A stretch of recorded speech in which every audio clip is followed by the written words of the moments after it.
কিন্ডার জয় theme cake.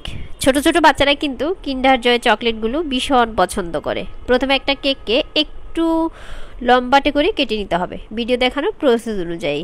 কেটে নিয়ে ভালো করে ক্রিম দিয়ে কাভার করে নিতে হবে, যেমনটা স্ক্রিন দেখতে পাচ্ছেন।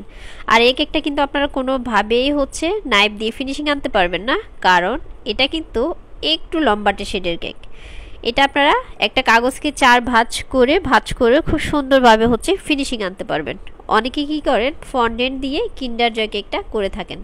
এটা কিন্তু ক্রিম দিয়ে খুব ইজি ওয়েতে করা যায়। ভিডিওর দিকে লক্ষ্য করলে বুঝতে পারবেন খুব সুন্দরভাবে এটা ফিনিশিং আনার ট্রাই করা হচ্ছে। আর এটা অবশ্যই আপনারা কাগজ দিয়ে করবেন, তাহলে চমৎকারভাবে একটা ফিনিশিং আনতে পারবেন। ফিনিশিং আনা হয়ে গেলে কিন্ডার জয়ের পিছনের অংশে মাথার যে অংশটা থাকে সে অংশে কিছুটা লাল কালারের হুইপ ক্রিম দিয়ে এভাবে ঢেউয়ের শেড করে দাগ টেনে নেবেন।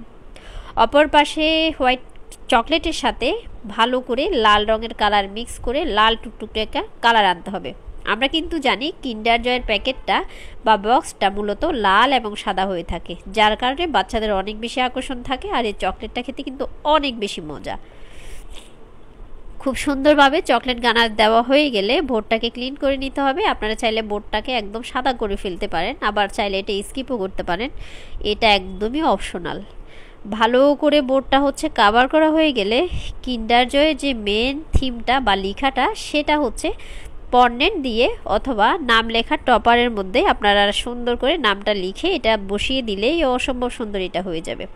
আরও একটু সৌন্দর্য বৃদ্ধি করার জন্য এখানে দুই পাশে দুইটা করে লাল রঙের হুইপ ক্রিম দিয়ে দাগ টেনে দেওয়া হচ্ছে, যেটা দেখতে একদমই মনে হচ্ছে বাস্তবে কোনো কিন্ডার জয়। মাঝখানে নীল কালারের করে একটা দাগ দেওয়া হচ্ছে সৌন্দর্য বৃদ্ধির জন্য। হুবহু দোকানের কিন্ডার জয়ের মতো হয়েছে ভিডিওটা দেখতে। ভালো লাগলে শেয়ার করে দিবেন। কালেক্টেড ভিডিও ছিল।